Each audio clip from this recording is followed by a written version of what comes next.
মাংস রান্না করতে শিখে আমি প্রথম কোন রেসিপিটা বানিয়েছিলাম সেটা আমার মনে নেই।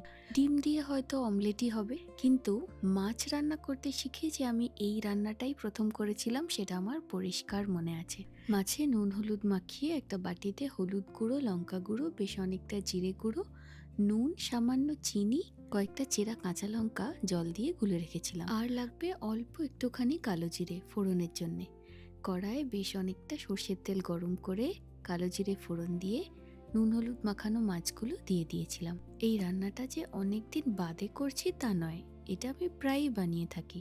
আর যতবার বানাই, প্রথমবার বানিয়ে যতটা ভালো লেগেছিল ততটাই ভালো লাগে। মাছ ভাজা হলে উপর থেকে গুলে রাখা মশলাটা দিয়ে কষে তেল ছেড়ে আসলে যদি একটু শুকনো কষা কষা খেতে ইচ্ছা হয় তাহলে এইভাবেই এটা খাওয়া যেতে পারে। আর যদি ঝোল খেতে ইচ্ছা হয় একটু গরম জল ঢেলে ফুটিয়ে নিই। একদম শেষে একটু কাঁচা সর্ষের তেল দিয়ে ঢেকে রাখলেই পেঁয়াজ, টমেটো বা সর্ষে ছাড়াই একেবারে ঘরোয়া মাছের ঝাল তৈরি। এটা খেতে যে কি অপূর্ব লাগে কি বলি।